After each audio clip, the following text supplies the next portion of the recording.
And welcome back, everybody, to another episode of the Sideline. My name is Rishioza, My name's Asher Hire. and we got one thing to talk about, one thing only in this episode. We are going to be previewing the NBA Finals, Denver Nuggets and Miami Heat. Denver's been resting for like a week and a half, just kind of waiting for this moment, just knowing who they're going to play. And then on Monday night, they figured it out. Miami staved off the 3-0 comeback by Boston, won in Game 7 in very, very convincing fashion. And Game 1 will start on Thursday in Denver. They will host. That's a huge thing. I think as all Denver fans, all wanted Miami to win just for the simple fact of home court. And we kind of previewed earlier. I think we previewed it when Miami was up like 3-1 or 3-0. We were like, yeah, Miami's gonna win, but it got pretty close to Boston winning and Denver having to head to Boston tomorrow. What are your initial thoughts on this series as a whole? What are your thoughts on playing Miami versus Boston? Thoughts on that series as well, maybe? Um, yeah, I mean, first of all, I guess I'm glad that Miami won that series. Just compared to Boston, they just seemed like Boston's just so all over the place with their coaching and the amount of 3-point shooting they rely on. Game 6 was interesting because Miami shot the three ball incredibly well, and the Celtics Hmm. shot it really poorly. But Miami had like the lowest field goal percentage in the paint that they've had in like 30 years. Yeah. So It if was like the that doesn't lowest happen, like in playoff history or something. It was like yeah, some yeah. historic number that they could not finish a layup. I think they shot 34% on twos, compared to like 49%, maybe even 50% on threes. Um, and then for Boston, it was like the exact opposite. But man, that Derek White putback, insane by a Denver guy. It looked like he was going to put his team, into the finals because I really thought that Miami kind of had like no chance. I especially didn't think it was going to be a Yeah. Miami blowout. Like if Miami were to win, I thought that they would win in their ugly defensive ways, which they did, like, on defense. But I thought, it would be more of like a 92-90 game. But Miami, Yeah. again, shot it incredibly well from three in Game 7. So that could definitely carry over into the Denver series. Um, but yeah, super excited. I think Denver, the city, is excited. I've been seeing more Nuggets jerseys just like randomly walking around if I'm Mm. driving or if I'm going to the gym or something. Um, so that's super exciting. Have you seen anything that's, you know, cool about having the finals here? I mean, I'm farther away from Denver than you are, so I don't see it as much. But I can just tell, like just looking on Twitter, looking online, like the city's ready for it. Like it is there's like a sense of like, okay, like this is happening now.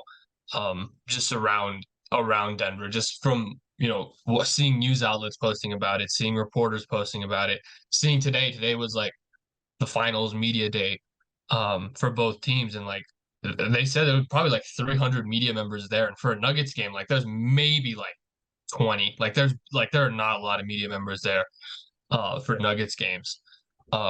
So just seeing how many people are there for this game and this event is it's really really cool to see. And it's like you can see it online like people are posting stats and posting things about Denver, like national outlets are like, yeah, we've known this for like 3 years. Like you're just being forced to talk about it now.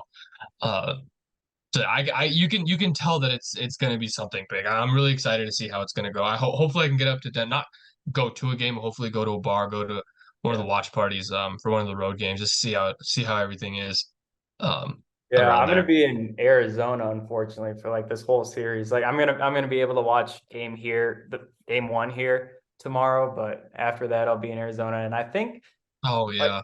I don't know when they this is kind of talking in advance, but if they do a parade, um, is that like a week after the finals, 2 weeks after? Because I could be back for that, but I don't. I This is don't like know. end of June. I don't know, but I um, I don't know. I remember when the Avs did it. It was like 3 days. Like it was pretty immediate after. probably. but because it's both Kroenkes, I'd assume it'd be on a similar timeline. Which Yeah. really sucks for me because if they do win, I leave on like the 16th of June, and that's like right around Yeah, when the that's, finals would yeah. end. So if they do win, I gotta leave like immediately, which really blows. Yeah, Um, I'll be back the but 29th.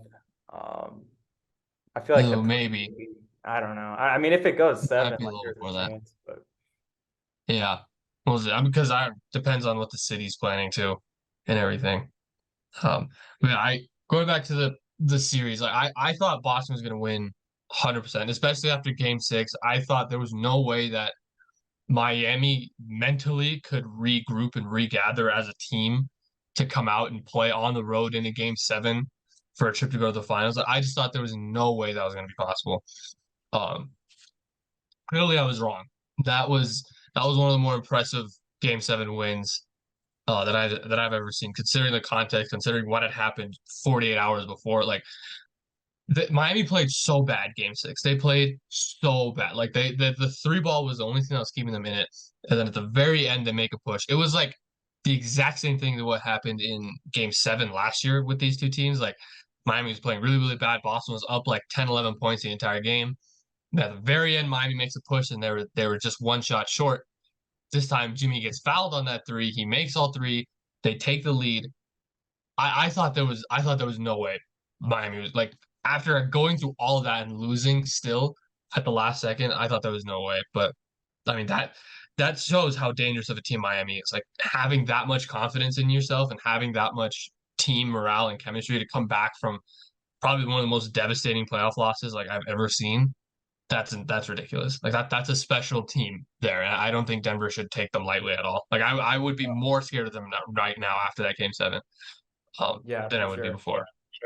For sure. I think an underrated talking point about the Celtics is really like how important this series was for their future. And, obviously they're making history to come back 3-0. Obviously, that's a huge deal. But like looking in turn ahead for their future, they were like 0.1 seconds away from losing in six to the Heat. Mhm.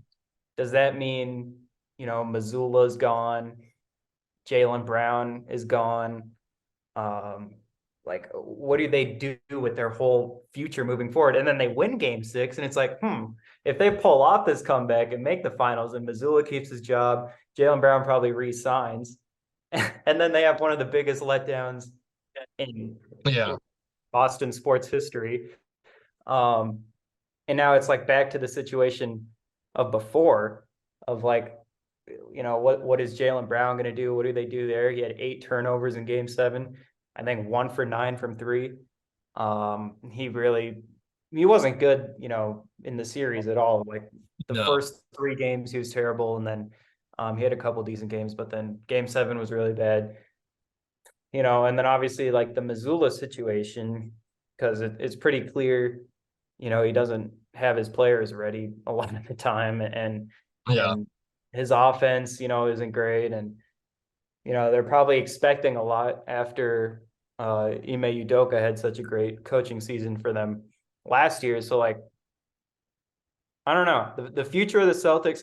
There's a lot of teams, man. Like especially in the East, the future of the yeah, Celtics, the future of the Bucks, because the Bucks they're not going to be able to keep Brooke Lopez with this whole new CBA situation, and then yeah. They're gonna have to choose between Lopez or Middleton.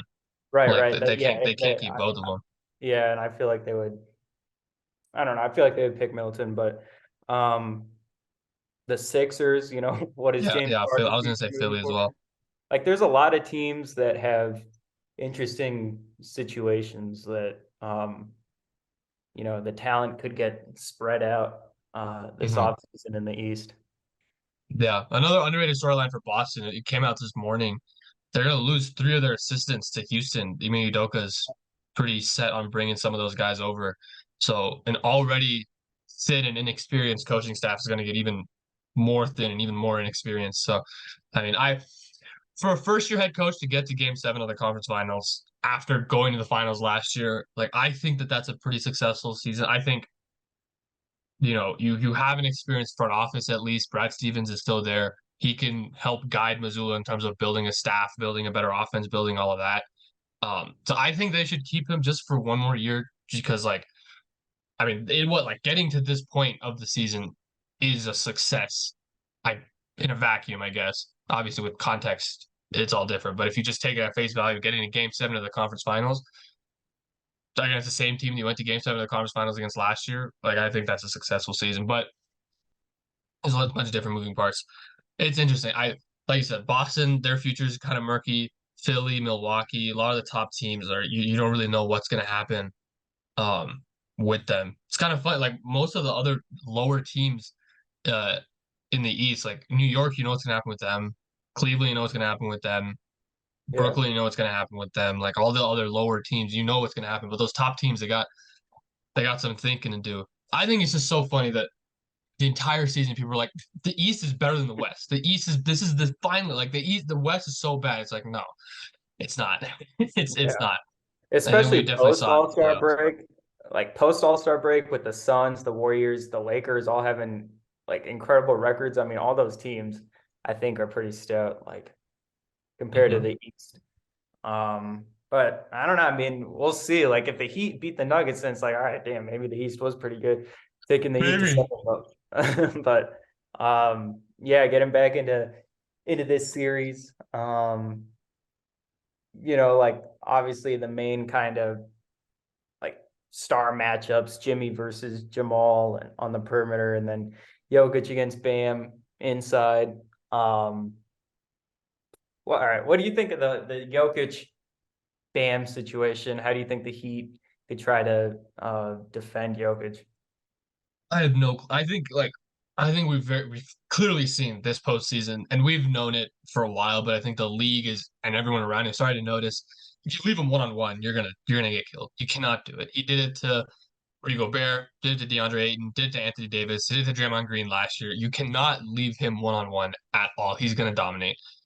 I just don't know if Miami has the size to do anything else though. Like you could start Kevin Love in place of I don't know, Martin or Vincent or Struess, maybe. Like, I don't know who you take out. All those guys are playing too well for you to take them out of the starting lineup for someone who got taken out of the rotation completely. But you need size against Denver. Like, Denver's a huge team. It's not just Jokic. Like, Gordon and Porter make that a ginormous front line. All three of those guys are bigger than their tallest player. Like, they're all huge. But I think if you just looking at Jokic, like, Bam, he's one of the best defenders in the league. As poorly as he played offensively in the Boston series, defensively he was a monster. He was doing Right. everything. He Right. was switching. It was great. Like the pick and roll numbers in Game 7 against Bam were on. Like Boston did not score at all in the pick and roll against him. He was doing everything right. He played drop perfectly. He switched perfectly. He was playing the rim, blocking shots. He was doing everything right. But I mean, Jokic is just a different beast. Like I think Miami is much more built to guard the perimeter than they are to guard the interior. And I think Jokic can take full advantage of that. Like I just don't think they have the size to do anything. Like I don't think they have the size to put Bam as a roamer. I don't think they have the size to clog up the passing lanes enough. I think you have to hard double on the catch and make someone else beat. You cannot let him get in a rhythm passing or scoring at all. Yeah. I think it'll be interesting to see what they do with Jimmy, whether they put Jimmy on Jamal, um, or could they use Jimmy kind of as a roamer, um, to where like if he's guarding Gordon, in the dunker spot, and Miami somehow figures out a way to force Gordon out to the perimeter, does Jimmy, you know, allow Gordon to take those threes and roam with Bam to try to stop Jokic or send some. You can't really like hard double team Jokic, but like reach in a little bit, step in there, kind of like soft double teams. I wonder what they'll do with Jimmy because he's another smart, really smart defender and probably like the second best defender on the team. Um, and so if they can use Adebayo and Jimmy to really try to stop Jokic, maybe they could have some success there. But again, like Jokic is just a different beast, as you said. Um, yeah, I mean, like that pick and roll is just completely different with Jokic instead of Horford or Williams. Yeah. Because they can do inverted pick and rolls. They can, obviously they can do so much off of their two main games. So That'll be interesting to see.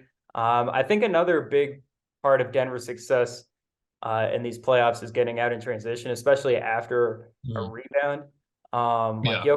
Jokic is pushing the ball so hard down the court every time he gets a rebound off a miss.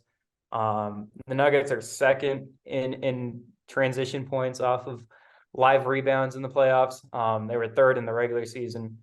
And then Miami's transition numbers are not good at all. They're all for the regular season at least. They were 28th in transition points, 26th in points off of rebounds, 21st in points off of steals. So they're an old team. They're a slow team, really. Um, Yeah. and so if you can wear them out, as the Nuggets were doing to the Suns, as they were doing to the Lakers, I think that's a huge place to try to attack the Heat, so that they don't get set in their half court defense and in their zones. Yeah. The zone's a huge. I mean, they ran it so much against Boston. I mean, they would run it like they would run it every other game as their primary sets, and it would completely freeze Boston up offensively. They would have to think so much instead of just going one on one and attacking. They would have to move the ball around and like use their heads, which clearly was not uh good for Boston. Um, but like you can't do that against Denver. Like they averaged, I think it was 1.2 points per possession against the zone, one of the best marks in the league. I think overall through the regular season and the playoffs, they're number one in points per possession against zone. Um, Jokic is the best zone buster in the league. You can't leave if you hit him in the middle of the floor is exactly where he wants to be. You leave him in the middle of the floor, he's gonna do whatever he wants, and that's exactly where you have to be in the zone. Um, Denver's too good of a shooting team. Like they're too consistent of a shooting team to be in a zone. Zone is more of keeping everything out of the paint and forcing other people to make plays and forcing it to be a team game, rather than one guy driving downhill getting to the rim, rather than one guy posting up on one guy. Like I think that's the only like you can't run zone against Denver for extended periods of time. They're just too good. They're gonna be able to figure it out, especially with how good of a shooting team they are. Like KCP 42% from three. Michael Porter Jr. He has like a 80% effective field goal percentage on unguarded catch and shoot Open threes, threes, I know. which is Yeah, like that's unbelievable. Like, funnily enough, Caleb Martin's the only other guy with a higher one in the postseason. He's at like 84, which is insane. Um, but like you cannot you have to contest on everything.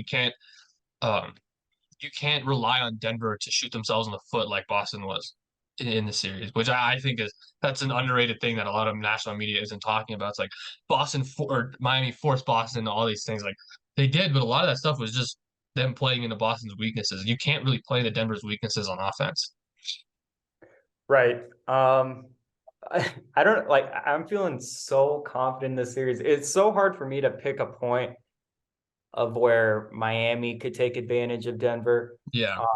As you said with the zone, like I think Michael Porter could have a huge series, and make some big threes as he did against the Lakers with Reeves guarding him. Like it's two of those corner threes where Reeves is all up in his face and Porter drains them. It's like he doesn't even see him. And then he had that other big three on the right wing, over Vanderbilt, maybe I don't know, but he fell down and made that three in Yeah. game two. And Miami doesn't have size on the perimeter at all. So like if he can rise over Strus or Vincent, obviously, or Robinson, whoever Martin, he can rise up over anyone. So Porter's gonna get a lot of good looks from three. Um like there's just so many situations that I feel good about. I mean, even the Vincent on Murray matchup, Murray's a big guard, Vincent's a small guard. Whether that's Murray taking him into the post or just using Jokic's screen and just rising up over Vincent. Like I feel like that's another great part for Denver. I feel like they match up well on defense with Gordon on Butler, KCP on Martin. Obviously it's not all that. The Miami can definitely use Jimmy off the ball, which Gordon hasn't really seen yet. KD, not really off the ball like player. Mhm. LeBron not at this stage in his career, but Jimmy's really good at cutting and sealing defenders. Like it seems like he gets a lot of those catches like right under the hoop and he just goes up with it. Yeah. So that's maybe a part where Miami could take advantage of Denver, but Gordon is just so strong. Like I don't know if he'll allow Jimmy to really, seal him Yeah. off in the paint off the ball Yeah. or against him. So I'm really finding like a hard and then Jokic on Bam, I think, if Bam goes one-on-one against Jokic, I'm taking that defensive possession any day of the week. Like um Yeah. Jokic guards guys who just do little hook shots really well. So um Hmm. Yeah. I The don't know. one place I think Miami could attack Denver is forcing Jokic to guard in space when they go smaller lineups. Like in game seven, um, towards the end of the first half, Bam got in foul trouble. He got 3 fouls, and they went to Haywood Highsmith, I think, as their 5 man, and they just had a bunch of wings out there. And as we know from watching Denver versus Toronto, Denver versus wings is all a bunch of wings is not a successful recipe for Denver. Like they really struggle with that, and it's because you're forcing Jokic to guard someone on the perimeter, and he's been a much better defender like this season than he was in the previous. He's been a much better defender in the playoffs than he was in the regular season. He's not a bad defender, but you force any big to guard the perimeter, like and chase guys off of screens and chase guys on the 3 point line. It's not going to go well. Now I don't think that Miami doesn't really have the true facilities to make that happen because I think you do that, you're screwed on the defensive end because Jokic is going to be able to power up over anybody who you can have. They don't have any huge wings who they can put out. Like Toronto has OG who they can put on Jokic. They have Boucher. They have Scotty Barnes. Like they have Siakam. They have all these guys who can play perimeter but who can also guard the interior. Miami doesn't really have that. Um, like they don't have a guy who can do that. So I don't know what advantage Miami could have other than the fact that if they continue to shoot completely lights out, that's the biggest equalizer that they have. And if they continue to shoot like that, they're going to be able to be in games and get into clutch games. Then that's something that Denver excels in, but it's something that Miami is also incredible in. They've been one of the best clutch. They've played the most clutch games in the regular season by far, and I think they've won like almost every single clutch game outside of Game 6 in the playoffs. So Yeah, it's I don't know schematically. I don't know what Miami can do to really truly take advantage of Denver's weaknesses. right. I also think Denver has an advantage offensive rebounding wise, considering Miami's Yeah. size and Denver's size. Miami was 19th in fewest points allowed, whatever, off like on offensive rebounds. And they're 13th out of 16 in the playoffs. So like offensive rebounding is a big weak point for them and a big, strong point for Denver. With Jokic and Porter, if he puts his mind to rebounding, he's a great rebounder. Gordon, Mhm. great offensive rebounder. Even KCP like flies in there sometimes. So like I think that's another great spot for them. Um, yeah, I mean I don't It's know. tough. Like I'm trying not to be biased when I think about this, but you I just know. look at it on paper and you're like, I don't know how Miami can win the series. They have to shoot lights at like Denver is so much smarter than Boston. Like they're so much smarter than Boston. They have more talent than New York, and they're going to be healthy, unlike Milwaukee. So like I don't know. I don't see a way that Miami wins this series outside of Denver severely underperforming. But I don't think that's going to happen. Like if they didn't underperform against KD and Booker and LeBron and AD, I don't see them underperforming against it. Like they don't have anything. They don't have like a weapon against Denver that they can really utilize. Like I don't know. I mean, the only like It's gonna be an interesting series to see how because they're not gonna sweep. I'm like I like on paper they should, but Eric Spoelstra is too good of a coach. Miami has too much pride. They're not gonna get swept. But like I just don't know how this goes further than 5. Like I really don't. yeah. No, I think that'll be my prediction too, Nuggets in 5. But I was gonna say something, but I forget what I was gonna say. Um I don't know. So yeah, I guess those are our predictions. You say Jokic takes home finals MVP, most likely. I Yeah. mean, Jamal was kind of close-ish for the Western Conference Finals MVP, but yeah. Oh, I was gonna say that like the only chance I guess Miami has, obviously, if they shoot the three ball really well, because and they shot it really well in five of those Boston games, so that could be scary. But again, like even when Denver's not shooting the three ball well, their offense inside the arc is so deadly too, um, Yeah. that they could even keep up with Miami just through twos. But like Robinson is definitely going to get some shots off. Um, Martin, Yeah. if he's still on fire. Denver's bench has to show up. They got to be as good as they've been throughout. Like Bruce Brown, Christian Brown, Jeff Green, that trio has to make an impact because Miami's bench through the playoffs, they're at 33 points a game, which is a lot because I think pretty sure they only run an 8-man rotation too. And Denver's is at 19. So like the bench production is huge. And that's a lot of it is because Kyle Lowry's been playing good. Duncan Robinson, like you said, has been playing really, really well. It depends who that eighth man is, whether it's I think it was Martin earlier. Sometimes it's Love, sometimes it's Haywood Highsmith, like guys who can put up shots, good defenders. Denver's bench.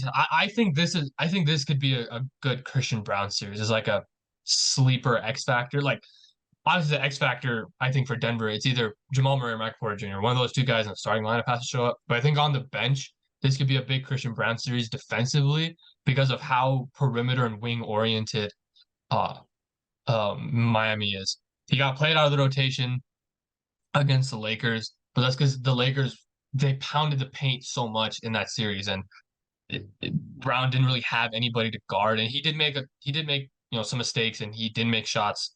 That was part of it. But I think if he's able to just be a good offensive rebounder and shut off the perimeter straight line drives, I think this could be a big series for him because I think they need something from the bench in this series. If they don't, Miami will make it close. But you're going to get something from Bruce Brown at least with how he's been playing. But Right. I think Christian Brown has to step up and be the seventh man over Jeff Green. Not from a rotation standpoint, just from playing level Right. standpoint. Yeah, I mean Miami when Jeff Green is on the floor, he's still a negative in these playoffs. So like Miami really has to take advantage when Jeff Green is on the court. Anytime Jokic is off the court, I think Miami could, definitely Yeah. win those minutes. But in the finals, Jokic is probably only gonna rest for like 5, 6 minutes. He'll probably get like 42 minutes every single game. So like that is Yeah. just not much of a window. It's usually like the beginning of the second quarter and sometimes the beginning of the fourth quarter, but he's played in a lot of um, all the way through the fourth quarters in these playoffs. So, um, yeah, I got Yeah. Nuggets in five official prediction. Could even be Yeah. four, honestly. Like, I mean, the fact that they went to like swept the Lakers, which I think the Lakers are a better team than the Heat. Um, like, God, they're just so good. Like, I um, know. someone said, oh, Bill Simmons said it was the best team he's seen in person since the 2018 Warriors. And then obviously LeBron said that that's the best team that him and AD have played. So like the Nuggets could just be like really, really good, Yeah. which is what we said before the Sun series. Um, I forget I think my prediction might have been Nuggets in five for the Sun series. Yeah, Uh, it was. It was nice and fine for that. yeah, and it was close to that. But they pretty much, they dominated in all those wins. So, um, they Yeah. showed Like against a the great. only My bad. I was just gonna say that like the Lakers are kind of similar with the Heat, in terms of their defense and how gritty and are they are and stuff. So, to be able to outscore the Lakers in the clutch, like that in all the games, I think bodes well for yeah. this year. Yeah, I mean the only three games Denver has lost in this playoff run have been because someone on the opposing team had a ridiculous game, like an unstoppable game. It was Anthony Edwards in game four, he was unstoppable. Devin Booker in games three and four against in that series, unstoppable. They LeBron was unstoppable in game four, and Denver was able to pull that one out. Like the only way that these games become close and the way that they are winnable for other teams is if another player on the team has an all-time game because Denver is too good and they're too consistent offensively for you to be able to beat them in a shootout unless you just don't miss. And Miami has the capability of doing that with the way that they've been shooting in the postseason. I think fatigue might play a factor. They're an incredibly well-conditioned team. It didn't seem to show a factor in the Boston series. Like I didn't think either of those teams looked tired at the end of it. Um, I thought Jimmy Butler might have been, but I think he's probably a little injured right now. In Game 6, Bam like fell completely on his knee. I would not be surprised if he's nursing some sort of injury there, and they just haven't said anything about it. But in terms of fatigue, it doesn't look like that's going to be an issue. But like I think on the bench, like with Jokic off the court, that's when Miami has to make their impact. And that Denver's been good with Jokic off the court in the playoffs. But I mean, Bam has to be good offensively with Jokic off the court. He's not going to be playing a true big. He's going to be playing Aaron Gordon or Jeff Green in that lineup. Guys who are more his size, guys who are more his like level of people he can score over. Mhm. So if he has a good series offensively, Miami can definitely take a couple of games. But I just don't like Denver's just too good offensively. Like I'm Yeah. trying to stay as unbiased as I can. Like they're the best offensive team that Miami's faced by far. Like it's not even close. Yeah. And I think what gives us a little more confidence is like I was just kind of trying to think to myself, like, why are we so confident? Like, I guess against a guy like Jimmy Butler, who, is like a dog and he wins those big games and he'll show up and Mhm. he takes stuff personally and he'll remember what happened a year ago and bring that energy into this year and stuff like that. And there's players like that. LeBron was like that.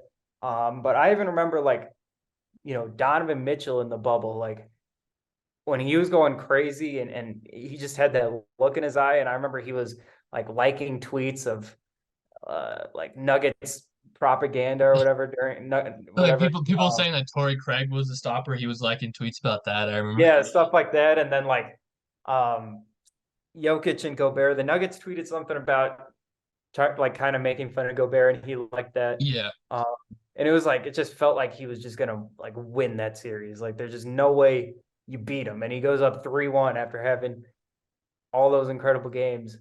It just felt over. But the Nuggets to like overcome him and Jamal Murray to Mhm. overcome him gives me so much confidence because he has honestly, in my life as a Nuggets fan, he's been the scariest player like that I like before games. I'm like Yeah. scared of him, and he's been the scariest player that the Nuggets have faced. Um, Obviously, like Curry would be that, but I last year was like not serious. I didn't even really like Yeah. care. You knew Um, Denver was gonna lose regardless. yeah, but Donovan Mitchell was the scariest player, and so for the Nuggets to beat him gave me a ton of confidence. And then they do it against the Clippers, um, and then they do it against LeBron. They sweep LeBron this year, who takes things personally too. His Yeah. picture with his sunglasses down 3-1. Um, and so like the Nuggets can like honestly out tough the most mentally tough players in the league. Yes. Yes. Um, I was gonna say the same. Like outside people looking into this Nuggets team, they do not understand how mentally right. tough this team is. Like they have been through so much, both individually you know, with the season that Denver had last year, with Jamal Murray going through rehab, Michael Porter Jr. going through 3 back surgeries through his career, with guys going through a ton of different stuff outside. But then what they've been through as a team so far, like this is a tough team. Like they're not any pushover. Like you cannot out physical like you can out physical them in the regular season, but in the playoffs when things get going, they can be tough. They can beat you up. They can play different styles. And mentally, like this team does not get rattled because they've seen everything. They've had 2 straight 3-1 comebacks. They've been in game sevens on their home court and losing. They've been on game sevens on their home court and winning. They've been in game sevens in a neutral court. They've been in, you know, Western Conference Finals losing. They've been in Western Conference Finals winning. They've Quadruple. lost in the first round. They've lost in the second. Like they have Yeah. been through every Oh, single situation. we didn't even talk about Damian Lillard in 2021 to beat him in Yeah. that game. Oh my God. And to beat him in that series with what the Nuggets were putting out there, Compazzo and Rivers. Um, like, damn. And then that was even before, like, the Bol stuff was even before Murray's whole ACL and before Porter's third back surgery. Yeah. And so now, like, they've been through even more stuff off the court that makes them mentally tougher. Um, and so, like, Jimmy is a dog, but like Jamal is also a Yeah. dog. And Jokic is like quietly just one of the most competitive players. And Yeah. um, He showed so much emotion at Lakers series. I didn't think yeah, that he had like he was that like was the most yelling, he was emotion I've screaming, seen. he was talking in the huddles. Like I did not know like I haven't seen that from him ever in the Right. playoffs. I feel like he did that one time against the Suns. I saw him like pump his fist or something, or against oh no, damn no, that was the late Aaron Gordon got that and one dunk, and that's when he yelled. But Yeah, um that's what he yelled. He yelled after he hit a like three in the Lakers series. yeah, okay, maybe it was another Lakers game, but yeah, that type of emotion. And then press conference to say that he wasn't even feeling that happy, like 30 minutes after the game, Yeah. he was like, "Oh, I'm surprised that I don't feel better." And so yeah, he wants this. Um, he's gonna be showing more emotion in the finals, and I think Nuggets in five. Yeah. I think that's my official prediction too. Got about 2 minutes left here. I don't think there's anything else that we gotta say. Like Yeah, I mean, not really. we've talked like I legitimately just don't think like I don't think we can completely count Miami out because they beat the 1 seed, they beat the 2 seed. They have not had home court in any series so far. Like I don't know what like they have proven themselves to be a very very good team. I just don't see it against Denver. Like the way that the how dominant Denver has been, I just don't see it, and it really sucks. I wish this run came in another year because I really would have liked to root for Miami I because know. I really like that team. I love Spo, I love Jimmy, I love that core, I love the Heat culture. Just sucks it has to come this year. It really that I really blows. But yeah, Nuggets in five for both of us. I think that's gonna be it. Unless you got any other last minute thoughts. I don't think All right, so. Yeah, that's gonna be it for us. We'll see if we can do some other recordings after game two or whenever you're yeah, settled into your place in Arizona. We'll figure it out. Until then, thanks for watching. sure. Peace. Peace.